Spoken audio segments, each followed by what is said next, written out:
Good afternoon to everyone. कैसे हो आप सभी? Hope you all are fine and preparing well for your examination. आज की क्लास में हम ग्रेविटेशन चैप्टर पे बेस्ड पीवाई क्यू डिस्कस करेंगे और ये chapter exam point of view से काफ़ी इम्पोर्टेंट रहेगा। सो आपने बड़े ही पेशेंस के साथ इस क्लास को अटेंड करना है। आइए स्टार्ट करते हैं। ग्रेविटेशन चैप्टर में जो हम टॉपिक जिसके बेस्ड पे हम न्यूमेरिकल डिस्कस करेंगे, ये वो टॉपिक मैंने मेंशन किए हुए हैं यहाँ पे।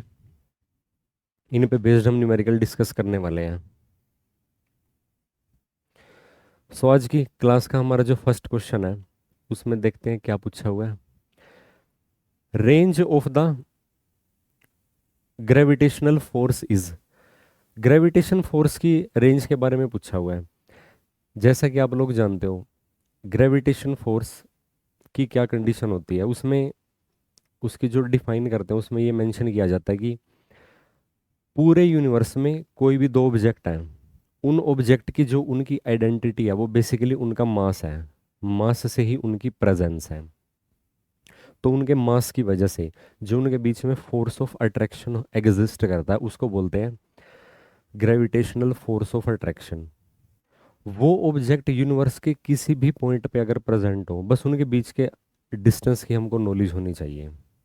सो जब हम ये बोलते हैं कि भी यूनिवर्स के किसी भी पॉइंट पे हो तो वो कितनी भी दूर हो सकते हैं, इस वजह से इस फोर्स की अगर आप रेंज की बात करते हो तो इसमें कितनी रेंज आएगी, इनफाइनाइट डिस्टेंस अपार्ट भी हो सकता है, क्योंकि वो ऑब्जेक्ट यूनिवर्स के किसी भी पॉइंट पे प्रेजेंट हो सकते हैं। तो ये फोर्स ऑफ ग्रेविटेशन की रेंज की अगर आप बात करते हो तो कितनी रेंज एग्जिस्ट करती है, इनफाइनाइट रेंज एग्जिस्ट करती है।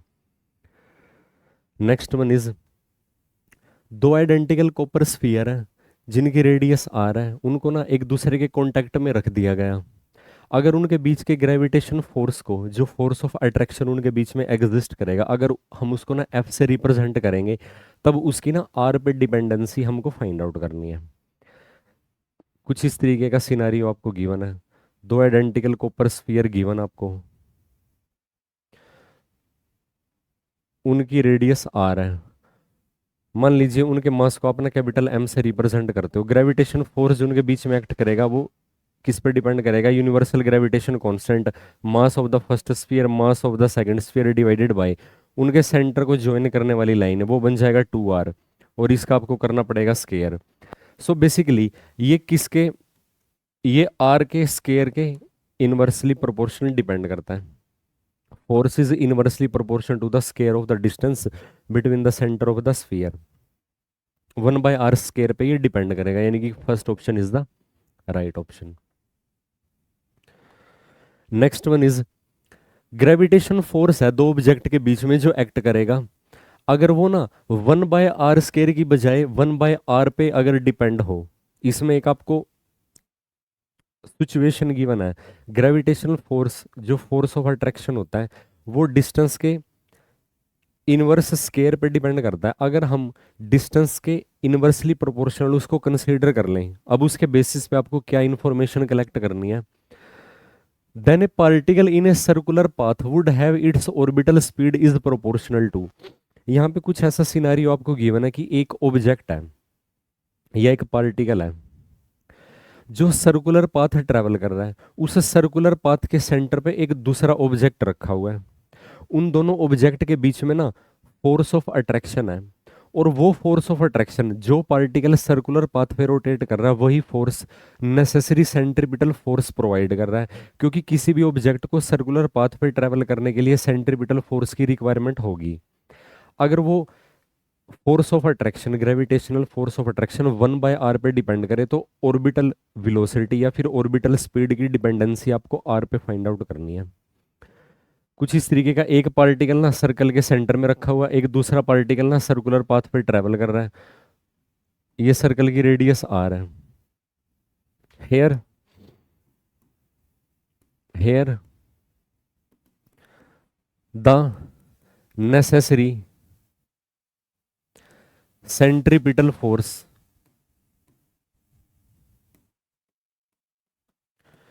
Is provided by the gravitational force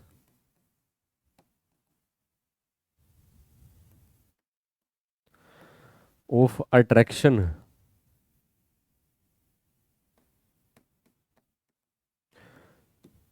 between two. So अगर आप इन दोनों के बीच में ना ग्रेविटेशन फोर्स की बात करते हो, सो जो नेसेसरी सेंट्रीपिटल फोर्स है, नेसेसरी सेंट्रीपिटल फोर्स है, उसका क्या फॉर्मूला एग्जिस्ट करेगा। मान लीजिए इस पार्टिकल का जो सर्कुलर पाथ में ट्रेवल कर रहा है, इसका मास m है और ये v वेलोसिटी से ट्रेवल कर रहा है। कितना सा necessary centripetal force m v square divided by radius of the circular path is equal to, ये आर गिवन है। और मान लीजिए ये जो सेंटर, सर्कल के सेंटर पे जो मास है रखा हुआ है, उसका ऑब्जेक्ट है, उसका मास कैपिटल एम हम कंसीडर करते हैं। इनके बीच में ग्रेविटेशन फोर्स का क्या फॉर्मूला बन जाएगा। ये तो सेंट्रीपिटल फोर्स है, ये फोर्स तो रिक्वायर्ड है।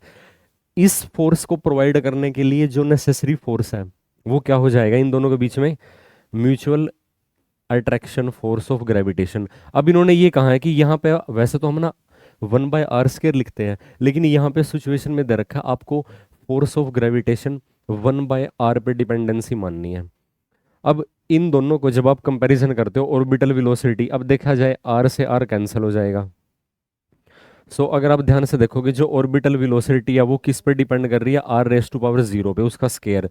सो finally orbital velocity is proportional to r⁻0, यानी कि ऑर्बिटल स्पीड इस ऑब्जेक्ट के लिए क्या हो जाएगी, independent from the radius of this circular path. Next one is density inside a solid sphere of radius a। एक सॉलिड स्फीयर है जिसकी रेडियस आपको a गिवन है, उसके इनसाइड जो डेंसिटी है ना वो यूनिफॉर्म नहीं है, वो ना डिस्टेंस डिपेंडेंट है। Rho is equal to rho naught A divided by R. Rho naught क्या है, जो उसकी डेंसिटी है उसकी सरफेस पे है, क्योंकि सेंटर से जब आप मूव करना स्टार्ट करते हो सरफेस पे पहुंच जाओगे, वहां पे डेंसिटी की कितनी वैल्यू मिलती है, रो नोट। और इनसाइड डेंसिटी यूनिफॉर्म नहीं है, उसकी नॉन यूनिफॉर्म डेंसिटी है, इनवर्सली प्रोपोर्शनल टू डिस्टेंस। आप ये कंसिडर करके चलिए, जैसे जैसे आर की वैल्यू बढ़ेगी उसकी डेंसिटी की वैल्यू डिक्रीज होती चली जाएगी और वो सरफेस पे जाके रो नोट वैल्यू अचीव कर लेगी। R is the distance from the centre, gravitational field due to this sphere at distance 2a from its centre. उसके सेंटर से 2a डिस्टेंस पे आपको ना ग्रेविटेशनल फील्ड की वैल्यू फाइंड आउट करनी है। ग्रेविटेशनल फील्ड की वैल्यू फाइंड आउट करने के लिए आपको इस स्फीयर के मास की इंफॉर्मेशन होनी चाहिए। ग्रेविटेशनल फील्ड के फॉर्मूला में आप क्या यूज करते हो बेसिकली, अगर आप एक इस स्फीयर को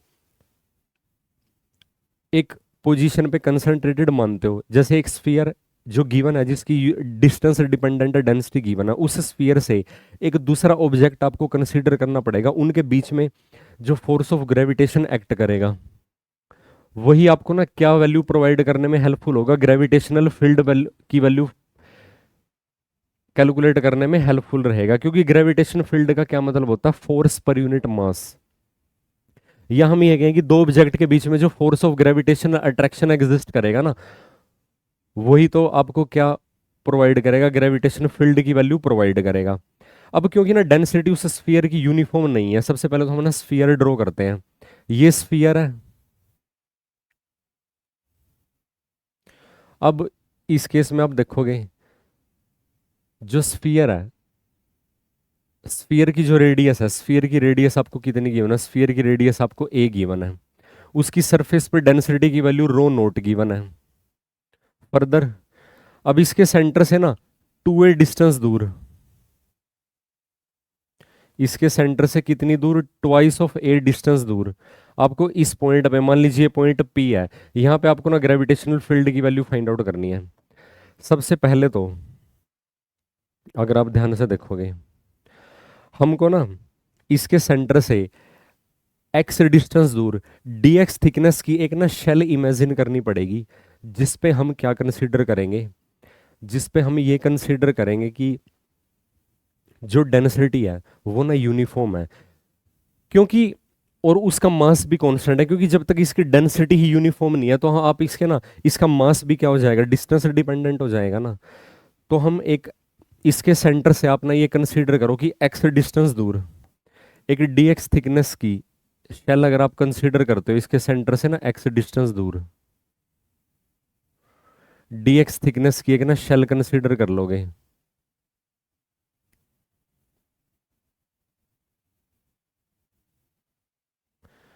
इस शेल की थिकनेस dx है और यहां से सेंटर से इसका डिस्टेंस है x।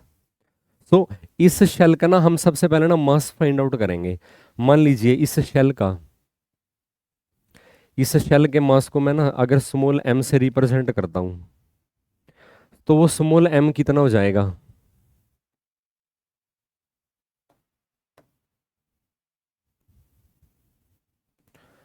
Mass of shell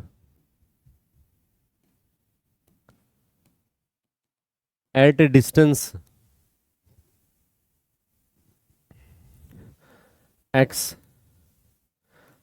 from the centre of sphere.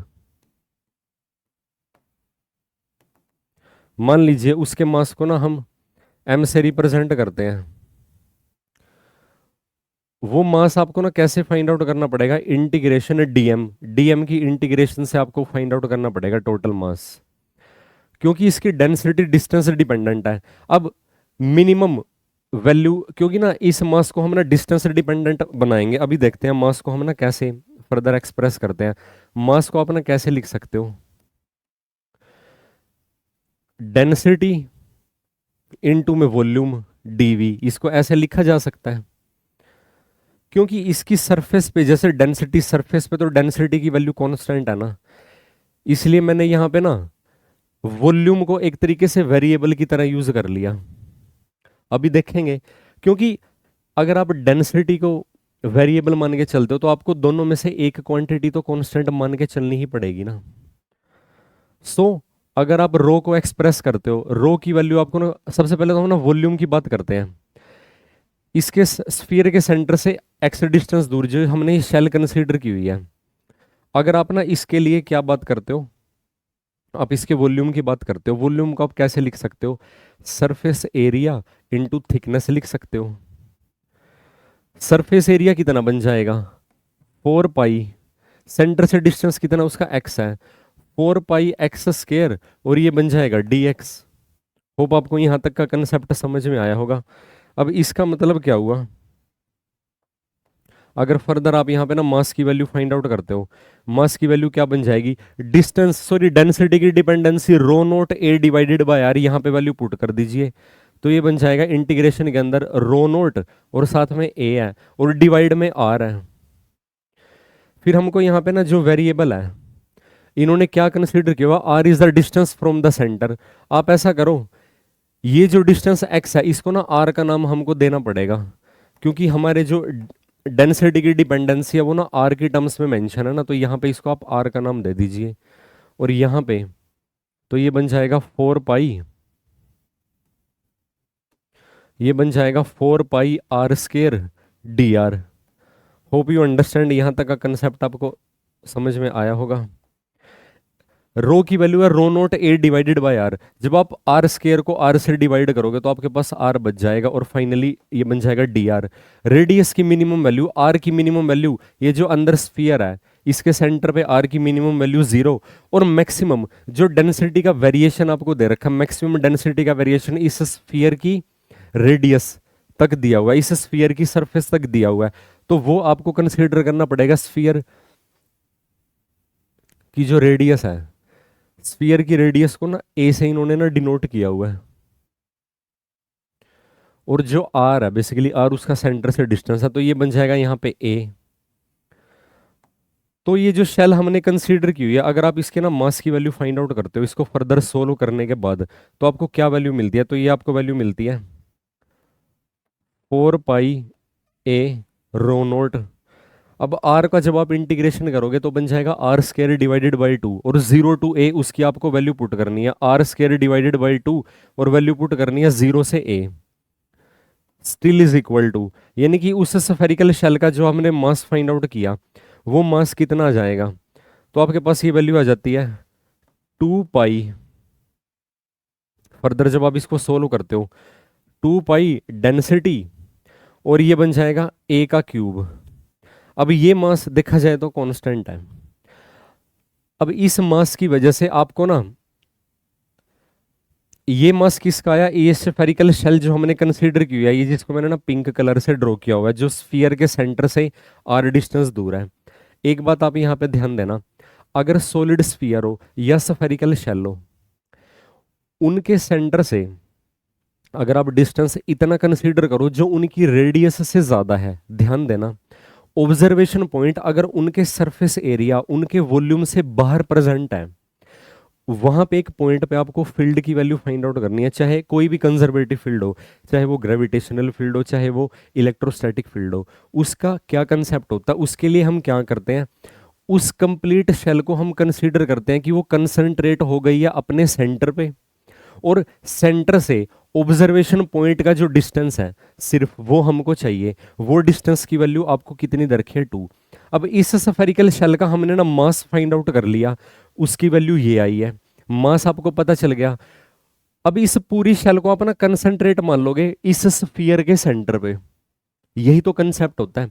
Observation point अगर सॉलिड स्फीयर या स्फेरिकल शेल के ना रेडियस से ज्यादा है, तो उस स्फेरिकल शेल को या सॉलिड स्फीयर को कंसंट्रेट मान लोगे उसके सेंटर पे, और उसके सेंटर से ऑब्जर्वेशन पॉइंट का डिस्टेंस जितना होगा उसका स्क्वायर कर देना। वो आपको क्या प्रोवाइड करेगा, ग्रेविटेशनल फील्ड की वैल्यू। अब मान लीजिए ग्रेविटेशनल फील्ड को अगर आप डिनोट करते हो एफ से, इसका मतलब है जो ग्रेविटेशनल फील्ड होएगी, मैं उसको ना ग्रेविटेशनल फील्ड के नाम से ही लिखता हूं, ग्रेविटेशनल फील्ड कितनी हो जाएगी वहां पे, यूनिवर्सल ग्रेविटेशनल कांस्टेंट जी, और ये बन जाएगा मास। और जिस पॉइंट पे ग्रेविटेशनल फील्ड कंसीडर करनी पड़ती है वहां पे आपको यूनिट मास रखना पड़ता है, तो एम नोट भी आप इसके साथ लिख ही सकते हो, तो ये बन जाएगा एम नोट। एम नोट ना यहाँ पे रखा हुआ है बेसिकली, ये बात ध्यान देना, ये एम नोट आ जाएगा। और डिवाइड में आपको क्या करना पड़ेगा, डिस्टेंस का स्क्वायर, डिस्टेंस कितना है, ट्वाइस ऑफ ए, तो इसका आपको क्या करना पड़ेगा, स्क्वायर करना पड़ेगा, still is equal to. Further अगर आप इसको सोल्व करोगे आपको ना क्या वैल्यू मिलती है, अब मास की वैल्यू हमने ऑलरेडी फाइंड आउट करी रखी है, तो ये वैल्यू जब आप यहाँ पे पुट करोगे और 4a² से जब आप इसको डिवाइड कर दोगे तो क्या वैल्यू मिलती है आपको, ये आपके पास वैल्यू आएगी, क्योंकि आप ना इसको 4 से डिवाइड कर रहे हो ना, तो देखो ये बन जाएगा कैपिटल जी एम। एम की वैल्यू तो हमको ये रखनी पड़ेगी सच में, एम नोट रखने की जरूरत नहीं है, एम नोट को अपना यूनिट भी मान सकते हो, एम नोट को अपना रह नहीं दो यहाँ पे ना, सिर्फ आप एम से ही रिप्रेजेंट करो, फिर आपको कंफ्यूजन हो जाएगा ना एम नोट में। एम की वैल्यू आप पुट कर दीजिए 2 पाई ρ0 a², और 2 का फिर आपको स्केयर करना पड़ेगा, यानी कि पाई एस सच रहेगा, डेंसिटी भी एस सच रहने वाली है। यहाँ पे ρ0 आएगा, इस बात का और ध्यान देना, यहाँ पे ρ0 मेंशन कर लेना, ρ0 आएगा। फर्दर ए का क्यूब करोगे, डेनोमिनेटर में ए का स्केयर है तो ये ए बच जाएगा, स्टिल डिवाइडेड बाय, यहाँ पे 2 था, डेनोमिनेटर में 4 है, तो ये इसका हाफ बच जाएगा, half of G pi ρ0 a, half of G pi ρ0 a, यानी कि second option is the required answer. Hope आपको ये कंसेप्ट समझ में आया होगा, जो सेकंड ऑप्शन है वो क्या है, करेक्ट ऑप्शन है।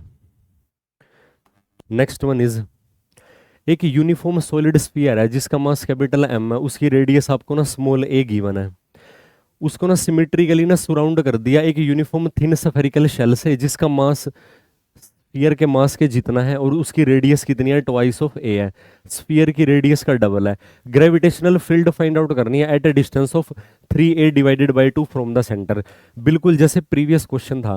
प्रीवियस क्वेश्चन में ना जो स्फीयर था उसका मास कांस्टेंट नहीं था, उसकी डेंसिटी यूनिफॉर्म नहीं थी, यहाँ पे आपको मास मेंशन है, कंसेप्ट ये वही यूज होएगा यहाँ पे। इस बार मैं आपको ना ये थ्योरेटिकल वे में ना लिख के बता दूंगा, तब आपको कोई डाउट नहीं रहेगा।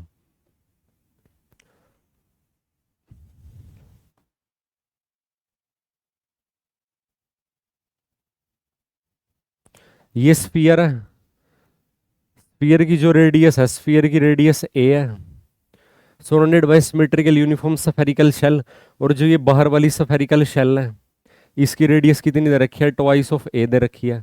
अब इस स्फीयर के सेंटर से ऑब्जर्वेशन पॉइंट कितनी दूर है, मान लीजिए यहाँ पे ऑब्जर्वेशन पॉइंट है, ऑब्जर्वेशन पॉइंट है यहाँ पे पी, जो स्फीयर के सेंटर से आर डिस्टेंस दूर है, और आर की वैल्यू आपको कितनी दे रखी है, R is equal to 3a divided by 2।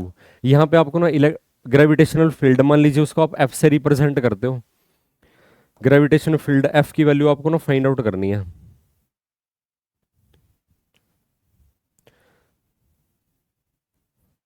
अब मैं आपको ना वो जो हमने कंसेप्ट यूज किया था मैं आपको ना लिख के एक्सप्लेन कर रहा हूं यहाँ पे ना।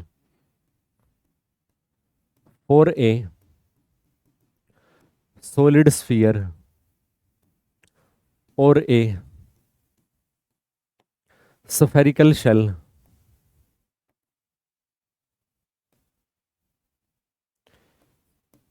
if the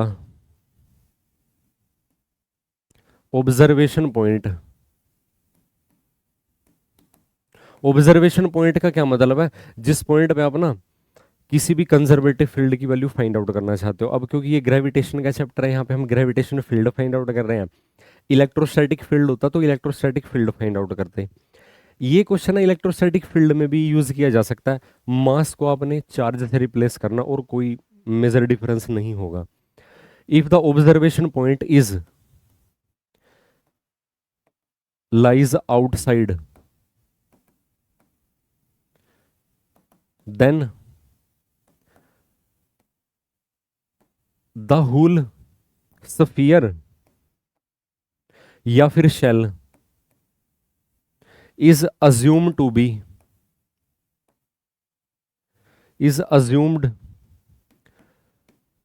be concentrated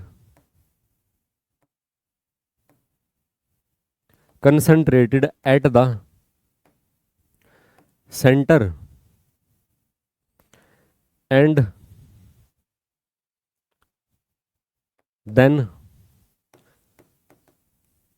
field is calculated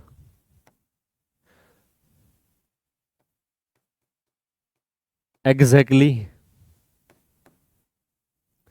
that of a point mass। जैसे point mass के लिए हम फॉर ए हाँ फॉर ए पॉइंट मास के लिए हम जैसे फाइंड आउट करते हैं ग्रेविटेशन फील्ड। इसका मतलब क्या हुआ, बस ये आपने ध्यान देना। अब इसके सेंटर पे पूरे स्फीयर को ना कंसंट्रेटेड मान लेंगे, उसके पूरे मास को कंसंट्रेटेड मान लेंगे। Calculated exactly that of a single particle लिख लो। इसका मतलब जो ग्रेविटेशन फील्ड यहाँ पे होगा उसकी क्या वैल्यू एग्जिस्ट करेगी, पूरे मास को ना कंसंट्रेटेड मान लोगे तो ये बन जाएगा universal gravitation constant capital M divided by, इसके सेंटर पे यहाँ पे मास जब कंसंट्रेटेड हो जाएगा, ऑब्जर्वेशन पॉइंट का डिस्टेंस है आर की वैल्यू है 3a डिवाइडेड बाई 2, तो ये बन जाएगा 3a डिवाइडेड बाई 2 का स्केयर। जब आप इसको इवेल्युएट करोगे second option is the required answer, यानी कि still is equal to 4 capital G capital M divided by 9a square. This is the required value of the gravitational field. Hope आपको ये concept समझ में आ रहा होगा। Still you have any doubt then you can discuss. दो particle हैं जिनका इक्वल मास है, एक सर्कुलर पाथ में जिसकी रेडियस आर है, रिवॉल्व कर रहे हैं, और उनके लिए जो रिस्पॉन्सिबल फोर्स है वो उनका ना म्यूचुअल ग्रेविटेशनल अट्रैक्शन है। स्पीड फाइंड आउट करनी है। अभी हमने जो क्वेश्चन डिस्कस किया था इस क्लास का अप्रोक्सीमेटली वो थर्ड क्वेश्चन था, सेंट्रीपिटल फोर्स का जो कंसेप्ट लगाया था एग्जैक्टली सेम कंसेप्ट पे बेस्ड ये क्वेश्चन है। आप जब भी ना क्वेश्चन ट्राई करते हो तो आपने उसको कंसेप्ट से कोरिलेट करना है कि हम इसको किस कंसेप्ट से कोरिलेट कर सकते हैं। उस क्वेश्चन में भी और इसमें भी बेसिकली दो कंसेप्ट इन्वॉल्व हैं। एक तो आपको ना ग्रेविटेशनल फोर्स का मेथड और फॉर्मूला पता होना चाहिए कि भी ग्रेविटेशन फोर्स का मैग्नीट्यूड कितना होता है, और दूसरा ग्रेविटेशन फोर्स को इन्होंने ना सर्कुलर मोशन के साथ एसोसिएटेड कर दिया। सर्कुलर मोशन के लिए सेंट्रीपिटल फोर्स की रिक्वायरमेंट होती है। सेंट्रीपिटल फोर्स को कौन सी एजेंसी गवर्न करती है, यहाँ पे इस केस में दोनों पार्टिकल के बीच का म्यूचुअल ग्रेविटेशनल अट्रैक्शन फोर्स है, वो सेंट्रीपिटल फोर्स का रीजन है।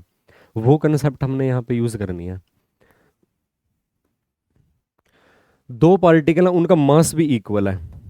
सबसे इंटरेस्टिंग बात है यहाँ पे जो है, एक पार्टिकल जिसका मास m है उसके अराउंड सर्कुलर पाथ में दूसरा पार्टिकल जिसका मास m है, radius of the circular path capital R है, mutual gravitation force F act कर रहा है उनके बीच में,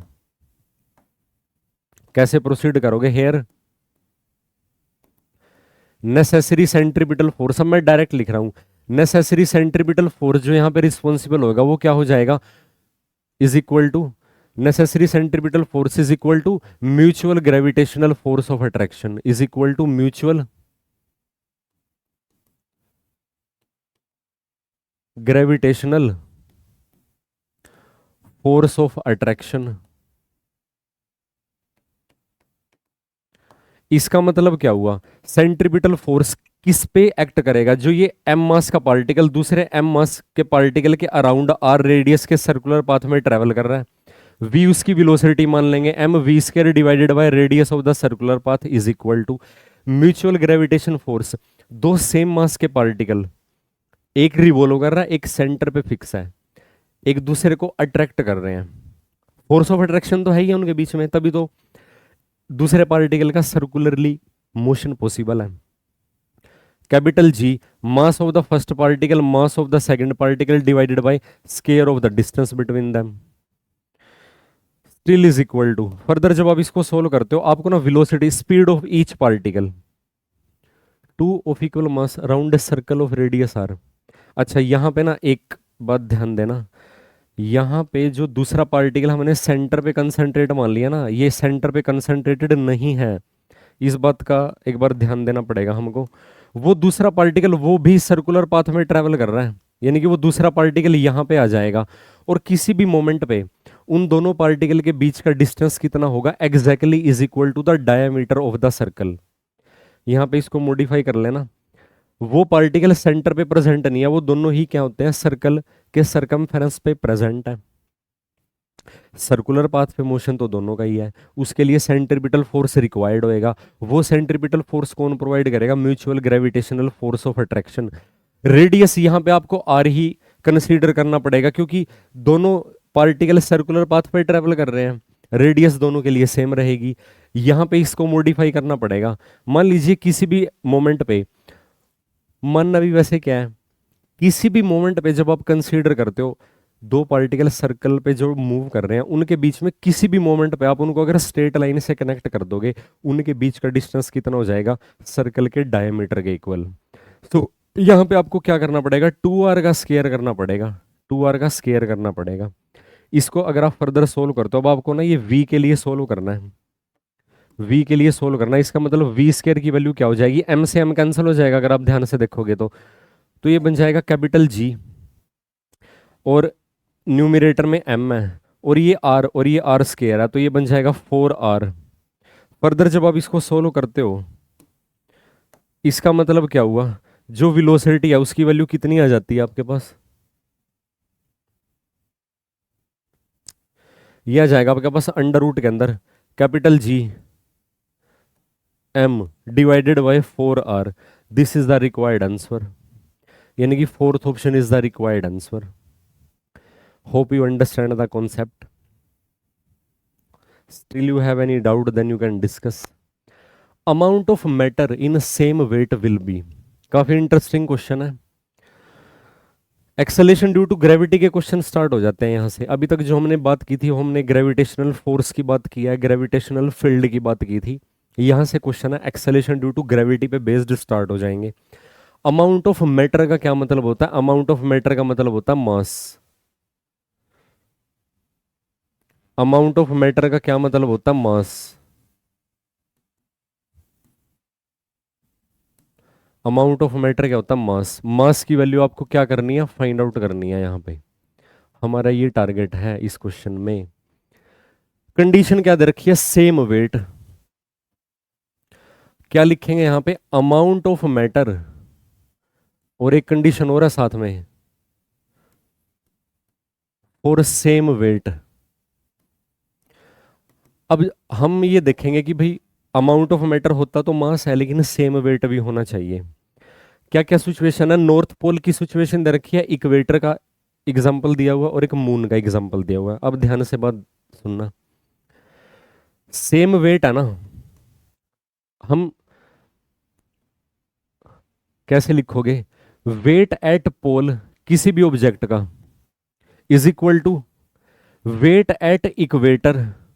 हमने ऑप्शन से ही इस क्वेश्चन को सोल्व करना है, यही तो तरीका बनेगा, इसमें कुछ और डाटा ही नहीं गिवन, ये थ्योरेटिकल क्वेश्चन है। Is equal to weight on moon. हमने सभी एग्जाम्पल को ना यूज कर लिया। अगर जैसे अगर फोर्थ ऑप्शन इसमें ट्रू हुआ तो जो हम इसको फर्दर प्रोसीड करेंगे हमारा आंसर मैच कर जाना चाहिए, क्योंकि इन्होंने सेम वेट तो मेंशन किया ही हुआ है कि भी तीनों जगह पे इक्वल हो जाएगा। लेकिन अभी हम इसको वेरीफाई करेंगे ना, हमने ये सिचुएशन इंप्लीमेंट किया सेम वेट, यहां पे लिख देंगे for same weight. Same weight के लिए अपना ये सिचुएशन यूज कर सकते हो, सेम वेट के लिए आप ऐसा लिख सकते हो। पोल पे जब अपना वेट की बात करते हो, अब एक ऑब्जेक्ट है, एक ऑब्जेक्ट के लिए ऐसी कौन सी फिजिकल क्वांटिटी है जो हर जगह पे सेम रहे, वो होता है उसका मास। वेट का क्या फॉर्मूला एग्जिस्ट करता है, वेट का क्या फॉर्मूला एग्जिस्ट करता है, वेट क्या होता है, वो फोर्स जिस फोर्स से अर्थ किसी भी ऑब्जेक्ट को अपने सेंटर की तरफ अट्रैक्ट करती है। क्योंकि वो फोर्स है तो उसको मास इनटू एक्सेलेरेशन लिखा जा सकता है। अब अर्थ के अट्रैक्टिव फोर्स की वजह से ऑब्जेक्ट में कितनी एक्सेलेरेशन प्रोड्यूस होती है, एक्सेलेरेशन ड्यू टू ग्रेविटी, तो ये बन जाएगा mass into acceleration due to gravity. और वो एक्सेलरेशन ड्यू टू ग्रेविटी को अगर आप ना जी से एक्सप्रेस करते हो, वो वैल्यू पोल पे कितनी होगी, इज इक्वल टू, अब वो वैल्यू इक्वेटर पे अलग अलग एग्जिस्ट करती है, पोल और इक्वेटर पे अलग अलग एग्जिस्ट करती है। क्योंकि किसी भी प्लेनेट के लिए ना एक्सेलेरेशन ड्यू टू ग्रेविटी उसके रेडियस के स्केयर के इनवर्सली प्रोपोर्शनल पे डिपेंड करती है। अब अर्थ के केस में जो इक्वेटोरियल रेडियस है वो पोलर रेडियस से 21 किलोमीटर लार्ज है, ये भी आपको पता होना चाहिए। तो ये बन जाएगा मास, और ये जो एक्सेलेरेशन ड्यू टू ग्रेविटी है इसकी वैल्यू बन जाएगी मून पे। Hope you understand, will be. हम बस इसमें से ये बताना कि भाई कौन सी ग्रेविटी की वैल्यू सबसे कम किस पे रहेगी, ये कैंसिल हो जाएगा। अब आप ध्यान से देखना, वेट तो हमने सेम कंसीडर किया ही हुआ है। अब आप ध्यान से देखो जरा,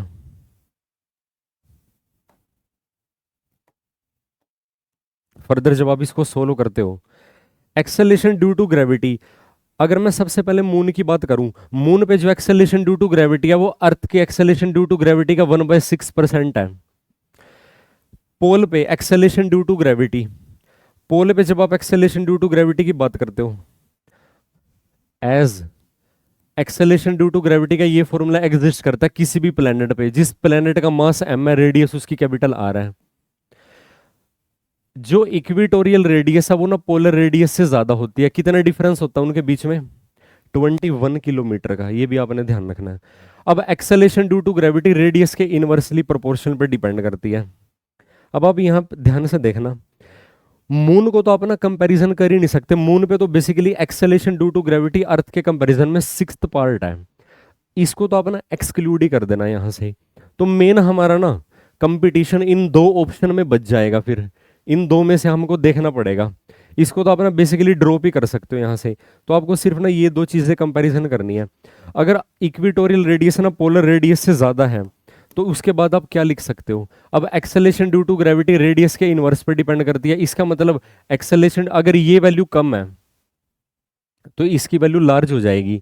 यानी कि अगर इक्वेटोरियल रेडियस कम है तो वहां पे जो एक्सेलरेशन ड्यू टू ग्रेविटी है, डेनोमिनेटर अगर कम है, ये वैल्यू अगर कम हो जाएगी तो इसकी वैल्यू तो लार्ज हो जाएगी। तो acceleration due to gravity equator पे किसके कंपैरिजन में स्मॉल हो जाएगी, पोल के कंपैरिजन में स्मॉल हो जाएगी। मून से तो कंपैरिजन हमको छोड़ ही देना चाहिए, मून से तो हमको क्या डिस्कस करना। तो यहाँ पे तो आप ना नॉन इक्वल का साइन भी लगा सकते हो क्योंकि वो मेजर डिफरेंस आ जाएगा ना वहां पे। तो अब आपको ये पता है कि एक्सेलरेशन ड्यू टू ग्रेविटी की वैल्यू इक्वेटर पे कम है। अब हम इन दोनों का ना कंपैरिजन करते हैं, तो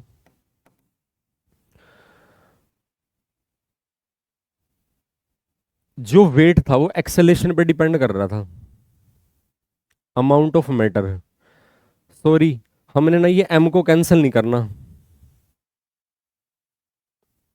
m को हम कैंसिल नहीं कर सकते क्योंकि वही वैल्यू तो आपको इवेल्युएट करनी है ना, m की वैल्यू को आप ना कैंसिल नहीं कर सकते। Amount of matter for same weight, mass पे भी तो इफेक्ट पड़ेगा, ये m की वैल्यू को ना कैंसिल मत करना, यहाँ पे ये हमने बाय मिस्टेक कैंसिल कर दी, यही वैल्यू हमको ना कंपेयर करनी है ध्यान से। एम की वैल्यू आपको ना रखनी ही पड़ेगी एग्जैक्टली ऐसे ही। मान लीजिए हमने, और इसको ना मास को पोल पे एम पी से एक्सप्रेस कर दो, मास को इक्वेटर पे एम ई से एक्सप्रेस कर दो, और मास ऑफ मून पे एम डैश से एक्सप्रेस कर देना।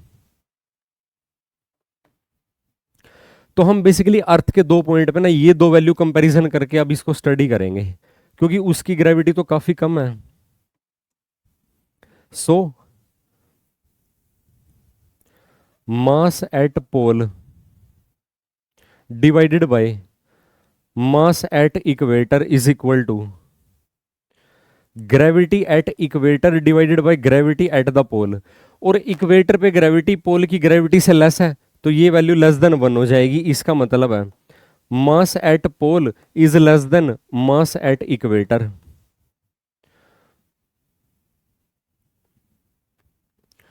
क्योंकि इसकी ग्रेविटी तो काफी कम है, तो मून पे तो मास ना उसका ना ज्यादा हो जाना चाहिए ना, क्योंकि वेट उसका सेम है। एक्सेलेरेशन ड्यू टू ग्रेविटी की कम करोगे मास की वैल्यू बढ़ जाएगी। सो पोल पे जो मास होएगा लीस्ट एट पोल, और यहां पे ना कंफ्यूज करने के लिए नॉर्थ पोल मेंशन किया हुआ है। चाहे नॉर्थ पोल है चाहे साउथ पोल है, डज नॉट मैटर, क्योंकि दोनों पोल के ना अर्थ के सेंटर से जो रेडियस है उसको हमने आर ई से एक्सप्रेस किया हुआ है। होप आपको ये कंसेप्ट समझ में आया होगा। कंडीशन इसमें ही है, सेम वेट वाली कंडीशन इंप्लीमेंट की है हमने। सो इस तरीके से आप इसको प्रोसीड कर सकते हो। Next one is force of gravitation between two masses m1 and m2 separated by distance d is 6 millinewton. यहाँ पे n कैपिटल में आएगा, मिली न्यूटन की बात कर रहे हो, milli newton. If these masses are taken on the moon and kept at the same distance d, the force of gravitation of the two masses will be। Force of gravitation पूछ रखा है। अब आप देखिए ध्यान से, फोर्स ऑफ ग्रेविटेशन ना ना तो प्लेनेट की डेंसिटी पे डिपेंड करता। अब आप देखो ना, ये दो मासेस के बीच में जो फोर्स ऑफ अट्रैक्शन है, दो मासेस हैं, पहला मास है m1, दूसरा मास है m2, separated by A distance d। इनके बीच का डिस्टेंस d है, इनके बीच में जो फोर्स है वो कितना है, 6 मिली न्यूटन है। चाहे वो किसी भी प्लेनेट पर रख दोगे वो सेम रहेगा, क्योंकि यूनिवर्सल लॉ ऑफ ग्रेविटेशन के अकॉर्डिंग दो ऑब्जेक्ट यूनिवर्स के किसी भी पॉइंट पे प्रेजेंट हो, उनके बीच में जो ग्रेविटेशनल फोर्स ऑफ अट्रैक्शन है वो सेम रहेगा। एक्सेलेरेशन ड्यू टू ग्रेविटी पे डिपेंड ही नहीं करेगा। This is the right option. As gravitational force, ये फोर्स ऑफ ग्रेविटेशन है, फोर्स ऑफ ग्रेविटी नहीं है। अगर फोर्स ऑफ ग्रेविटी होता तो ये प्लेनेट टू प्लेनेट वेरी करता। As gravitational force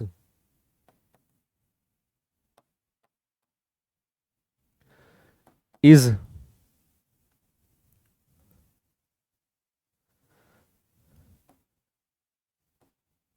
depends on masses of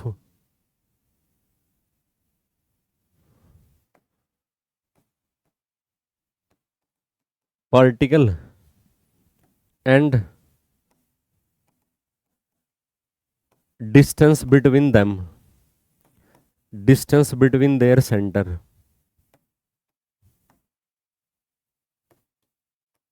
Also it is independent from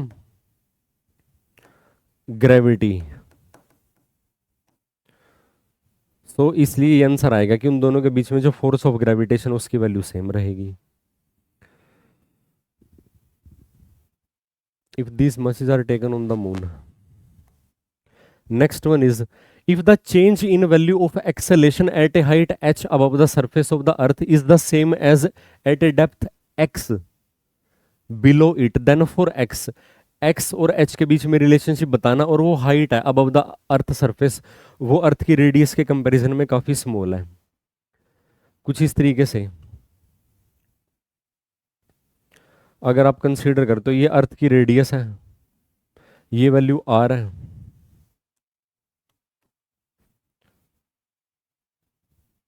और मान लीजिए ये ऑब्जर्वेशन पॉइंट ना P है यहाँ पे। अर्थ की सरफेस पे जो एक्सेलेरेशन की वैल्यू वो जी है, पी पॉइंट पे एक्सेलेरेशन की वैल्यू है जी डैश। अर्थ की सरफेस से जो इसकी हाइट है वो इसकी हाइट है h, at a height h above the surface is the same as a depth x. अब अर्थ की सरफेस के बिलो कितनी डेप्थ पे वो कंसीडर करनी है, एट ए डेप्थ एक्स। मान लीजिए यहाँ पे एक्सेलेरेशन की वैल्यू को अपना जी डबल डैश से एक्सप्रेस करते हो। अब आपको उसके बीच में रिलेशनशिप की वैल्यू फाइंड आउट, रिलेशनशिप बताना है। अर्थ की रेडियस कैपिटल आ रहा है,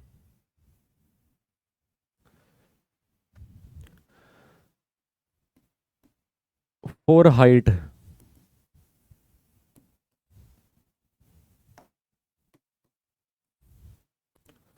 फॉर डेप्थ हम ना एक्सेलेरेशन ड्यू टू ग्रेविटी की वैल्यू लिख रहे हैं। हाइट के साथ साथ ना मान लीजिए जी डैश वैल्यू बन जाएगी h a at a height h above the surface, ये बन जाएगी अर्थ की सरफेस पे वैल्यू 1 माइनस में 2h डिवाइडेड बाय आर। और अगर आप ना डेप्थ की बात करते हो फॉर डेप्थ, वहां पे जी डबल डैश वैल्यू है तो ये बन जाएगी जी 1 माइनस में D divided by R. The surface of earth is the same. अब आपको क्या गिवन है, ये दोनों वैल्यू सेम गिवन है। अब आपको सेम वैल्यू पुट करके ना एक्स और एच के बीच में रिलेशनशिप फाइंड आउट करना है। As g dash is equal to g double dash, इसका मतलब क्या हुआ, इन दोनों को अपना इक्वल पुट कर दो तो ये बन जाएगा जी 1 माइनस में 2h divided by R is equal to g double dash की वैल्यू कितनी है जी 1 माइनस में डी डिवाइडेड बाय आर। जी से जी कैंसिल हो जाएगा। फर्दर अगर आप इसको सोल्व करते हो 1 माइनस में 2h divided by R is equal to 1 minus में डी डिवाइडेड बाय आर।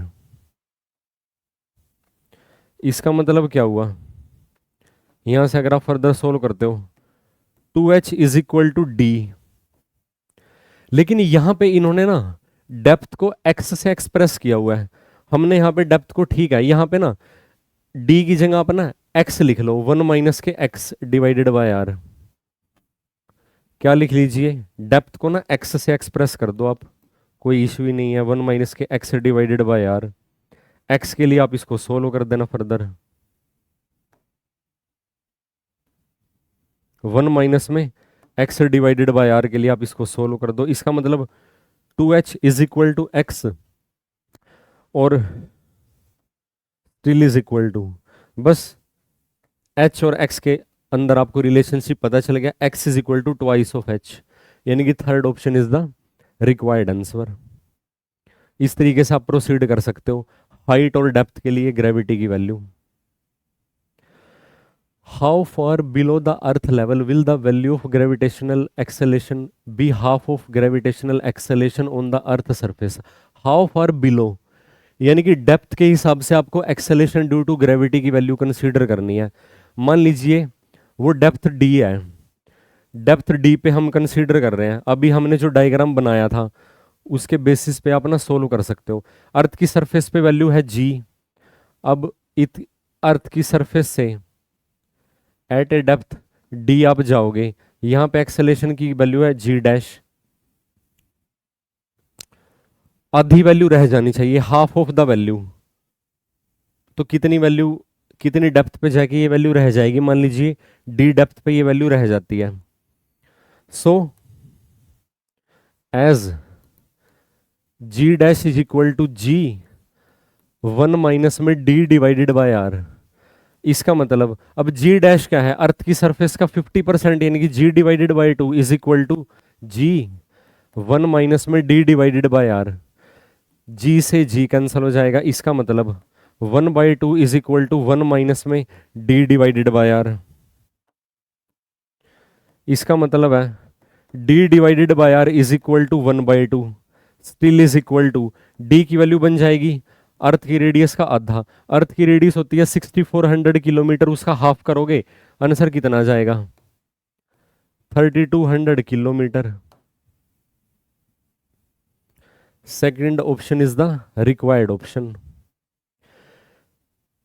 यानी कि अर्थ की रेडियस के एग्जैक्टली हाफ पे 32 किलोमीटर 3200 किलोमीटर डेप्थ पे अगर आप जाओगे, वहां पे एक्सेलेरेशन अर्थ की सरफेस के कंपैरिजन में एग्जैक्टली 50% रह जाएगी। 9.8 का 50% करोगे 4.9 मीटर पर सेकंड स्क्वायर रह जाएगी।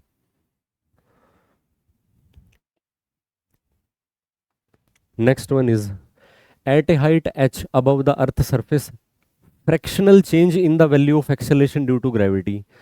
काफी इंटरेस्टिंग क्वेश्चन है, फ्रैक्शन चेंज की वैल्यू फाइंड आउट करनी है। हाइट के साथ साथ एक्सेलेरेशन ड्यू टू ग्रेविटी का वेरिएशन है सिंपली ये। अर्थ की रेडियस आपको r दे रखी है, एक पर्टिकुलर हाइट h पे एक्सेलेरेशन ड्यू टू ग्रेविटी की वैल्यू g डैश है, सरफेस पे g है। फ्रैक्शनल चेंज की वैल्यू फाइंड आउट करनी है आपको। फ्रैक्शनल चेंज का मतलब है delta g divided by g, the fractional change in the acceleration due to gravity, ये वैल्यू आपको फाइंड आउट करनी है। इसका मतलब है as g dash is equal to g 1 minus में 2h डिवाइडेड बाय r। इसका मतलब g dash divided by g is equal to 1 minus में 2h divided by r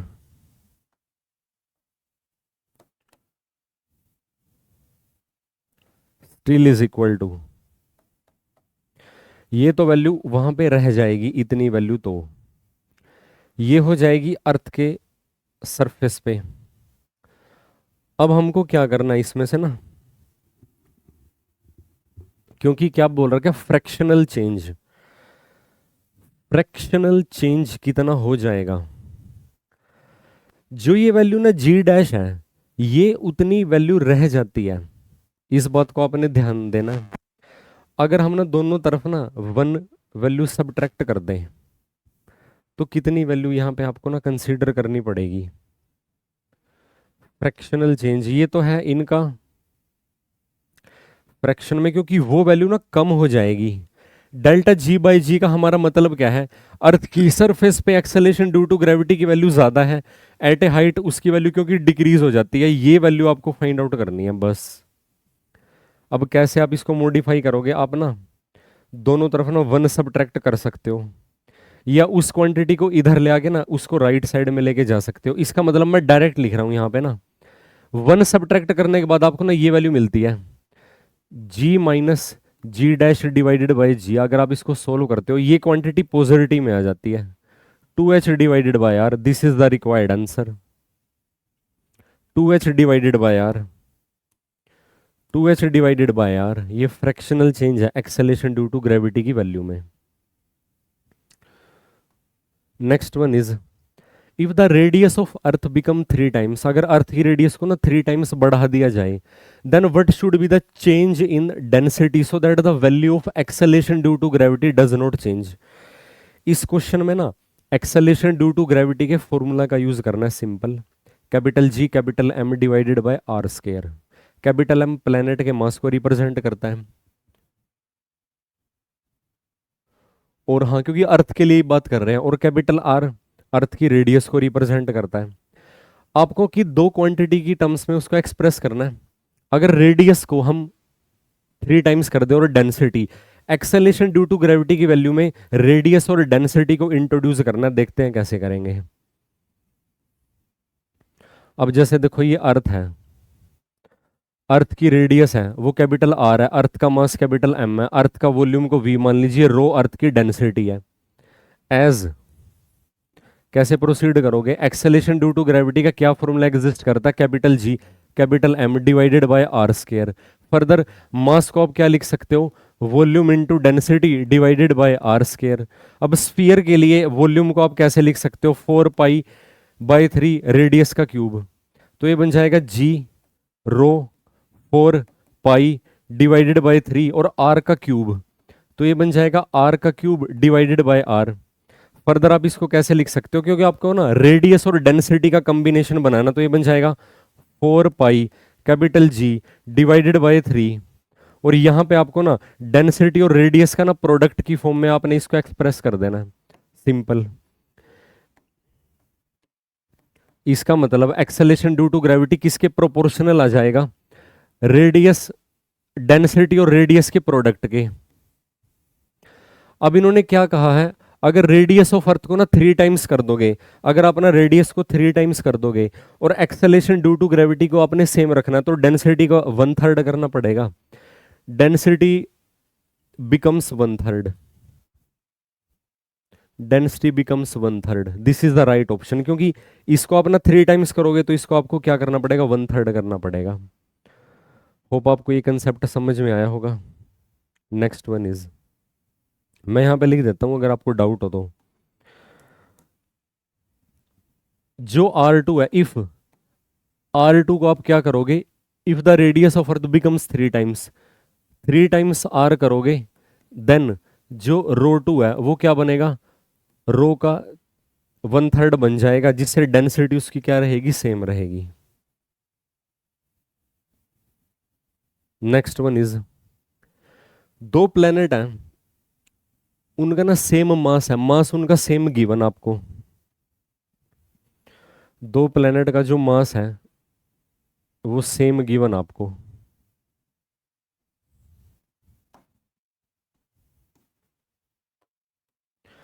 Each has a constant density, but the density of a second planet is twice of first planet। जैसे दो planet हैं,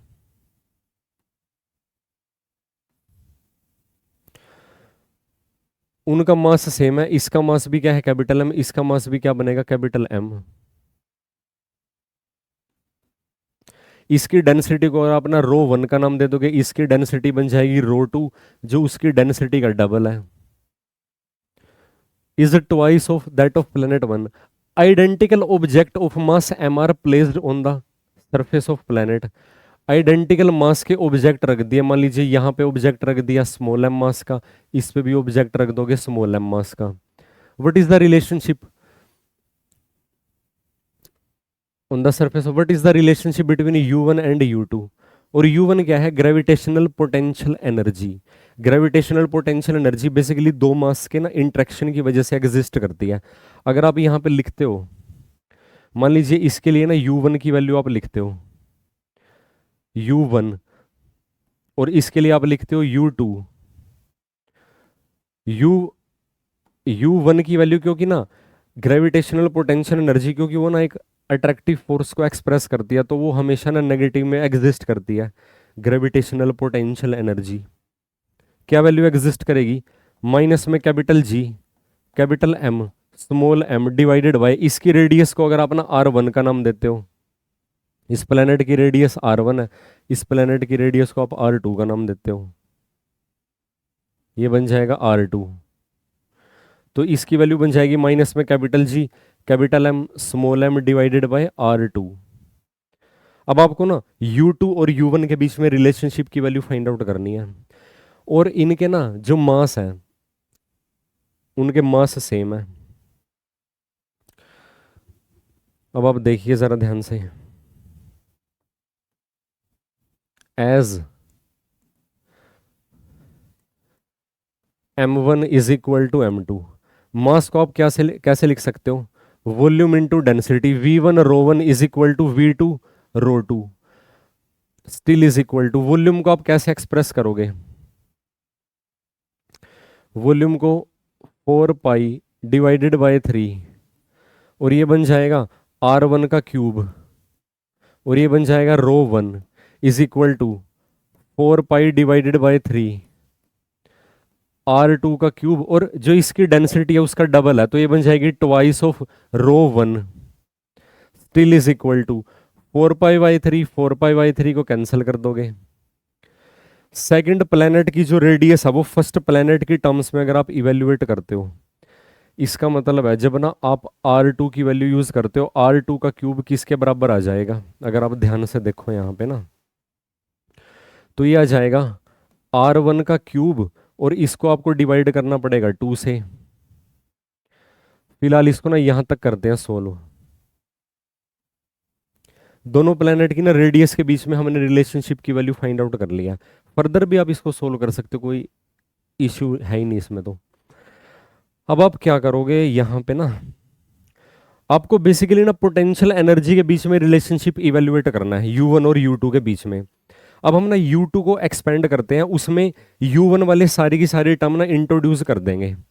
further जैसे आप ना proceed करते हो इसमें, अगर आप ना U2 को फर्दर सोल्व करना स्टार्ट करते हो, U2 is equal to minus में कैपिटल G, अब मास तो दोनों का सेम है, उसको तो डिस्टर्ब करने की जरूरत नहीं है, स्मॉल m की वैल्यू को भी सेम रख देना, डिवाइडेड बाय, क्योंकि सेम मास का प्लेनेट ही तो, सॉरी, जो ऑब्जेक्ट है उनकी सरफेस पे सेम मास का ही तो ऑब्जेक्ट रखा है प्लेनेट की सरफेस पे।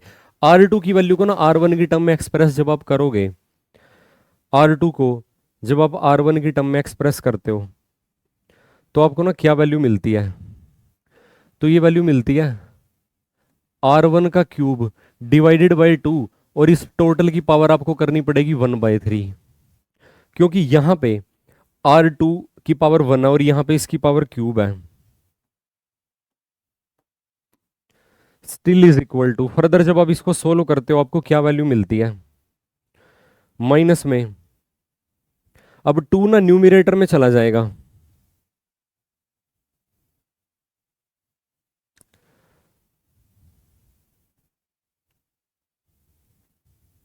तो ये बन जाएगा 2 की पावर 1/3, और जो बाकी पेंडिंग क्वांटिटी आप उसको ना यहां से देखो जरा, आप उसको लिख सकते हो U1 लिख सकते हो अगर आप ध्यान से मैच करते हो, और नेगेटिव तो खैर बैलेंस ही हो जाएगा यहाँ पे ना, नेगेटिव को तो आप ड्रॉप ही कर दो। इसका मतलब क्या हुआ,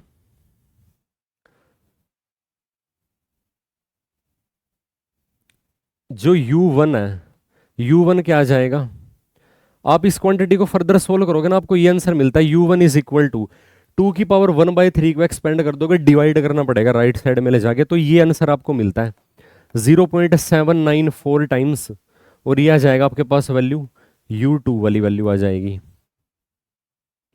क्योंकि ये नंबर ना ग्रेटर देन 1 है, डिवाइड में लेके जाओगे ना 1 by a number which is greater than 1, less than 1 number मिलेगा, लेस देन नंबर ये है। होप यू अंडरस्टैंड, कैलकुलेशन वाला पार्ट है ना, 2 की पावर 1/3 है, कैलकुलेटर से आप इवेल्युएट कर सकते हो और एग्जाम में आप अप्रोक्सीमेट वे में आप इसको सोल्व कर सकते हो।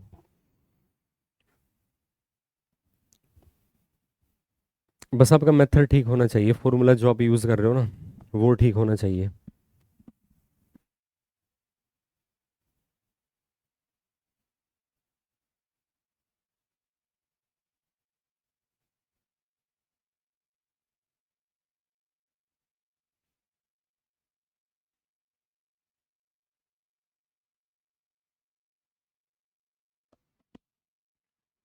सो इस तरीके से आप ना ये क्वेश्चन सोल्व कर सकते हो। Next one is, next question देखते हैं क्या पूछा हुआ है। दो सैटेलाइट, अब यहाँ से ना सैटेलाइट के क्वेश्चन स्टार्ट हो जाते हैं। सैटेलाइट्स के बेसिस पे जैसे ऑर्बिटल वेलोसिटी का कंसेप्ट है, टाइम पीरियड का कंसेप्ट है, देखते हैं कैसे कैसे क्वेश्चन पूछे हुए हैं स्टैट में ना। दो सैटेलाइट है, वो ऑर्बिट, उनका एक डेफिनेट ऑर्बिट है अर्थ के अराउंड, सर्कुलर ऑर्बिट होता है बेसिकली एक सैटेलाइट का। उनकी ratio are orbit in a circular orbit of radii, हाँ उनकी रेडियस की रेशो है 4:1। Ratio of their orbital speed is, अगर आप इसको ना ड्रॉ करते हो, कैसे आप इसको ड्रॉ करते हो, ये तो है अर्थ,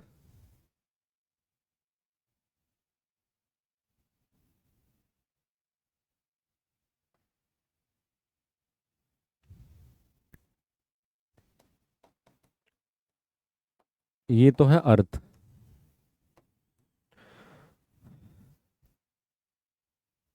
एक ये ऑर्बिट है और फाइनली एक ये ऑर्बिट है। अब मान लीजिए इसकी जो रेडियस है, इस रेडियस को R1 से एक्सप्रेस कर दोगे, और ये जो रेडियस है इसको अगर आप R2 से एक्सप्रेस कर दोगे,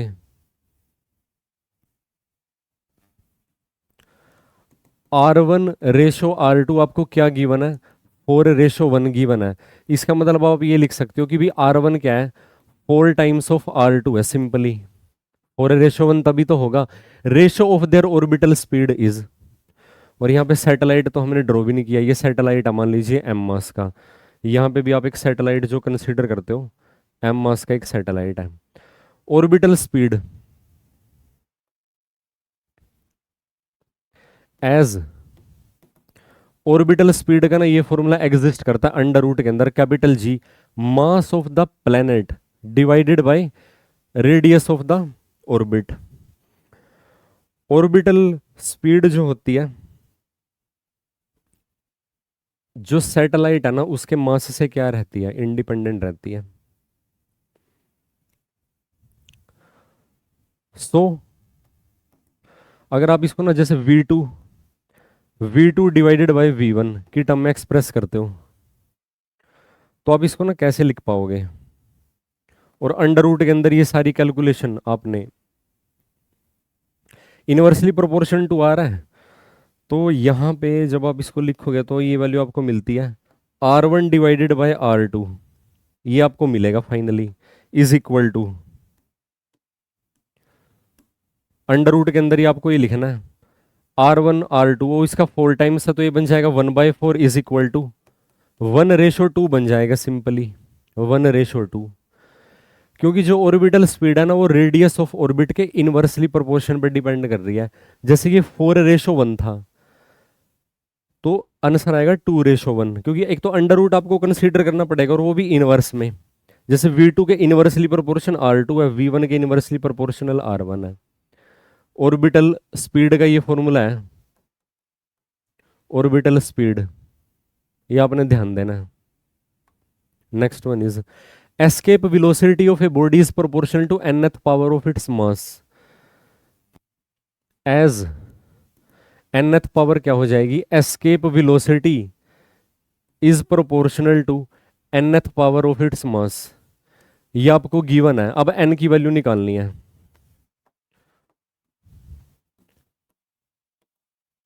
using standard formula, escape velocity का जो स्टैंडर्ड फॉर्मूला वो क्या एग्जिस्ट करता है, बताना शाबाश। Escape velocity is equal to under root 2 capital G capital M divided by R, still is equal to, ये भी लिख सकते हो twice of G into R। दो फॉर्मूले एग्जिस्ट करते हैं यहां पे, इन दोनों फॉर्मूले में ना जिस ऑब्जेक्ट को थ्रो किया हुआ है प्लेनेट से उसका मास तो कहीं इन्वॉल्व ही नहीं है, उसके मास पे तो ये डिपेंड ही नहीं करती ना। मास की कितनी पावर पे, nth पावर पे अगर डिपेंड करे और किसी भी पावर पे डिपेंड ही ना करे तो n की वैल्यू क्या हो जाएगी, 0 हो जाएगी, क्योंकि फॉर्मूला में तो m कहीं आया ही नहीं, स्मॉल m। तो जिस ऑब्जेक्ट को थ्रो करोगे प्लेनेट से एस्केप करवाने के लिए उसके मास से एस्केप वेलोसिटी इंडिपेंडेंट रहती है, उस पर डिपेंड ही नहीं करती। सो n की वैल्यू क्या हो जाएगी, 0 हो जाएगी। नेक्स्ट वन इज एक मिसाइल है उसको लॉन्च किया गया एक ऐसी वेलोसिटी से जो एस्केप वेलोसिटी से कम है। Velocity of missile, let velocity of missile is equal to v which is less than the escape velocity, sum of its kinetic energy and potential energy। अगर आप ना एस्केप वेलोसिटी से कम velocity से project करते हो तो ऑब्वियसली वो एक ना डेफिनेट ऑर्बिट के अंदर ना ऑब्जेक्ट सेट हो जाएगा, और एक ऑर्बिट में सेट होने के बावजूद वो ना प्लेनेट के अराउंड क्या करेगा, रिवॉल्व करना स्टार्ट कर देगा, ऑर्बिटिंग मोशन उसकी स्टार्ट हो जाएगी। और ऑर्बिटिंग मोशन एक ना बाउंड मोशन होती है, बाउंड मोशन में जो उसकी ओवरऑल एनर्जी होती है वो हमेशा नेगेटिव होती है, क्योंकि जो काइनेटिक एनर्जी और पोटेंशियल एनर्जी का सम है वो टोटल मैकेनिकल एनर्जी हो जाएगा, और बाउंड स्टेट के लिए मैकेनिकल एनर्जी नेगेटिव एग्जिस्ट करती है।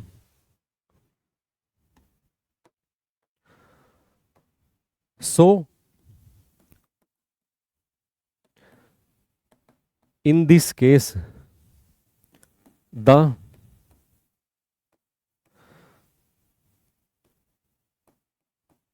The motion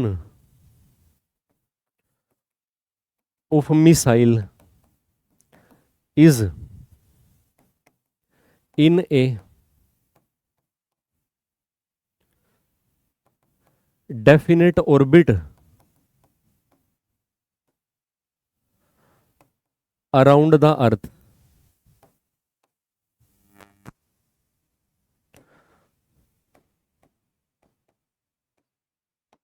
such kind of motion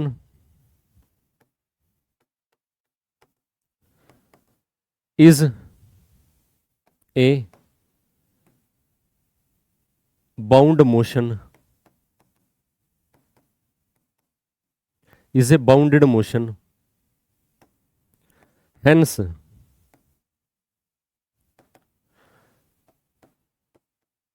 total mechanical energy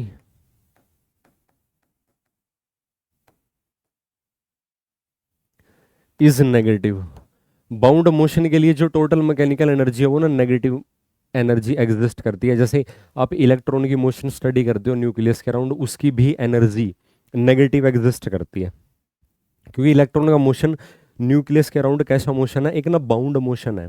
वो अपने पाथ को क्या नहीं कर सकता, वो अपने पाथ को कभी भी लीव नहीं कर सकता और फ्री नहीं बन सकता जब तक कोई ट्रांजिशन ना हो. ट्रांजिशन के लिए एक्सटर्नल एनर्जी या सप्लाई की जरूरत होती है. क्या आंसर आएगा? नेगेटिव. Maximum height.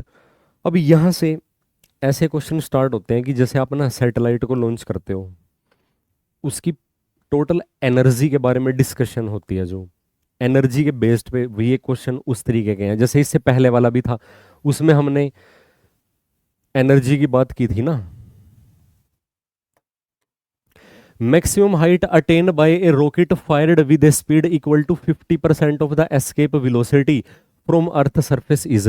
वो कितनी हाइट ना गेन कर लेगा अगर उस रॉकेट को एस्केप वेलोसिटी का 50% वेलोसिटी प्रोवाइड कर दिया जाए.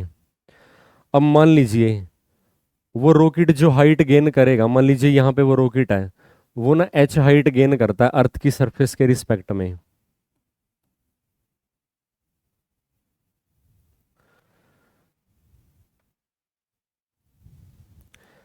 Late h is equal to height gain by the rocket.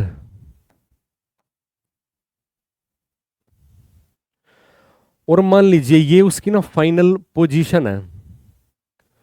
Initially वो अर्थ की सरफेस पे था, इनिशियल पोजीशन, और ये क्या बन जाएगी उसकी ना फाइनल पोजीशन बन जाएगी.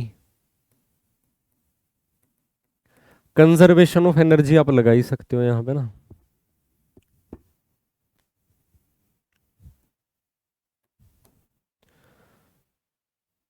According to conservation of energy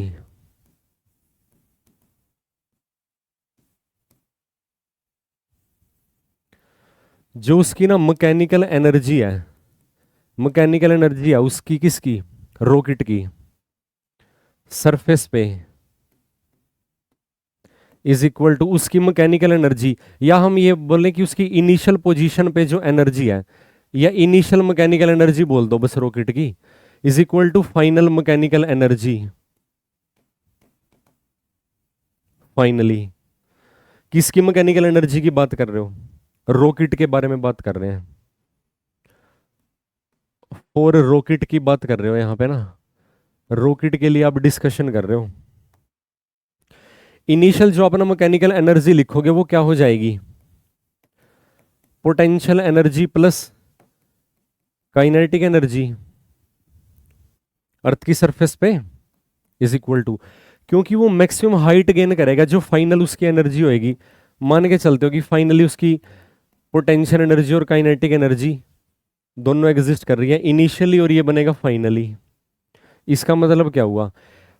initial जो अर्थ की सरफेस पे उसकी कितनी पोटेंशियल एनर्जी एग्जिस्ट करेगी? बताइए शाबाश.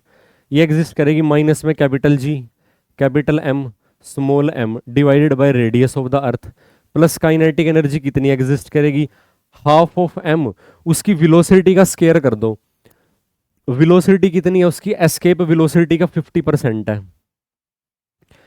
एस्केप वेलोसिटी का 50% है, उसका स्केयर कर दोगे is equal to finally potential energy, और हाइट की बात कर रहे हैं ना, तो ये बन जाएगा माइनस में capital G M small M divided by, यहाँ पे आपको लिखना पड़ेगा स्मॉल आर का फॉर्मूला होता है कैपिटल आर प्लस एच, इस बात का आपने ध्यान देना है, और फाइनल उसकी काइनेटिक एनर्जी 0 बन जाएगी फाइनली, क्योंकि वो एक ना वेल डिफाइंड ऑर्बिट के अंदर सेट हो जाएगा। और यहाँ पे सिर्फ ना हाइट के बारे में इंफॉर्मेशन मांगी गई है कि फाइनली वो कितनी हाइट गेन कर लेगा, बस उसके बारे में बात किया कि उसके बाद वो कितनी एनर्जी गेन करेगा, उसका कोई डिस्कशन यहाँ पे इन्होंने किया ही नहीं है। Still is equal to, further अगर आप इसको सोल्व करोगे माइनस में कैपिटल, अच्छा हम वैल्यू पुट कर देते हैं पहले, capital G capital M small M divided by R plus escape velocity का जो फॉर्मूला एग्जिस्ट करता है अंडर रूट के अंदर, एस्केप वेलोसिटी का 2 capital G capital M divided by R, और डिवाइड में 2 है, एक बार लिख के ही दिखाना पड़ेगा, एस्केप वेलोसिटी का स्केयर करके उसको हाफ से मल्टी डिवाइड कर दोगे, हाफ करोगे तो खैर यही वैल्यू मैं लिख देता हूँ डायरेक्टली, तो ये बन जाएगा कैपिटल जी कैपिटल एम, ये बन जाएगा सिंपली। एस्केप वेलोसिटी क्या होती है 2 g r, जी को लिख दोगे capital G capital M divided by R का स्केयर, अंडर रूट के अंदर 2 capital G capital M divided by R, और 2 से 2 कैंसिल हो जाएगा, और क्योंकि ना अंडर रूट के अंदर 2 था तो ये डिवाइड में भी 2 बच जाएगा, ट्वाइस ऑफ आर, इसका आपने ध्यान देना है, इज इक्वल टू माइनस में capital G capital M small M divided by R plus H. Finally जब आप इसको लिखोगे, क्योंकि आपको ना हाइट की वैल्यू फाइंड आउट करनी है, अब ये वैल्यू तो इस वैल्यू का कितना है, कितना परसेंट है, हाँ क्योंकि उधर भी नेगेटिव है ना, सबसे पहले तो ये वैल्यू कैंसिल कर दो, 1/r कॉमन ले लो, -1 plus 1/r is equal to minus में 1 divided by R plus H is equal to, ये वैल्यू ना नेगेटिव में आएगी आपके पास, माइनस में 3 डिवाइडेड बाय 4r। फर्दर अगर आप इसको सोल्व करना चाहते हो,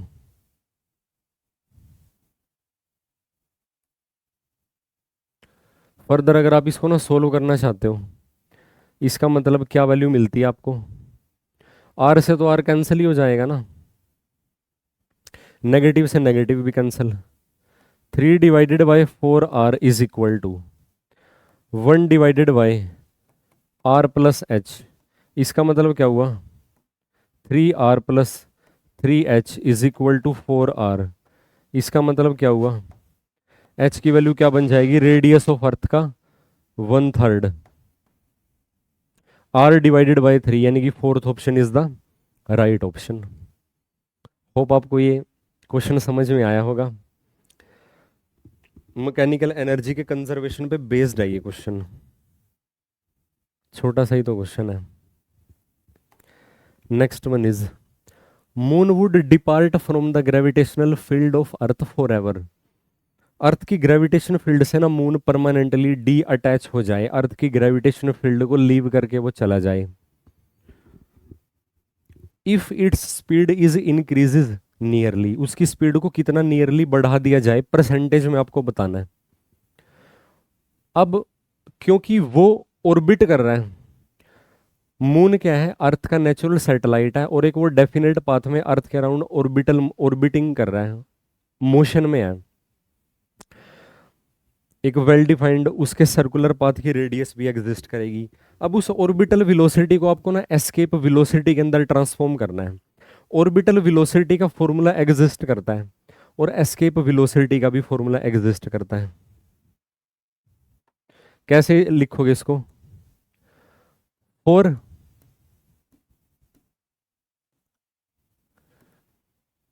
departure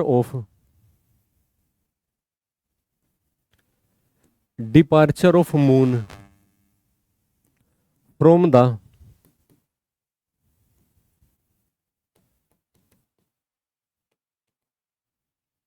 gravitational field of earth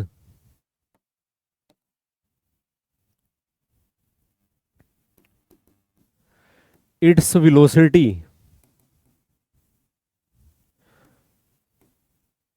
must be equal to the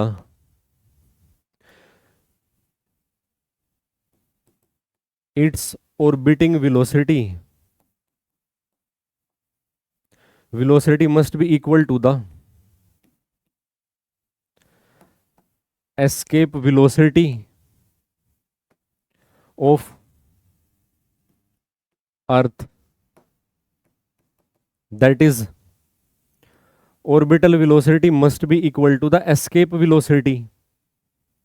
और वो वेलोसिटी होती कितनी है 11.2 किलोमीटर पर second. Now as orbital velocity is equal to under root के अंदर capital G capital M divided by are. यहाँ पे एम क्या है, मास ऑफ अर्थ है, और आर क्या है, रेडियस ऑफ द अर्थ है. ये क्या है, उसकी ऑर्बिटल वेलोसिटी है, इज इक्वल टू 1 बाय, कैसे लिखोगे इसको आप इसको ऐसे लिख सकते हो, 2 capital G capital M divided by twice of R is equal to 1 by root 2 times of 2 capital G capital M divided by R is equal to उसकी एस्केप वेलोसिटी का 1 बाय रूट 2 टाइम्स होता है ये.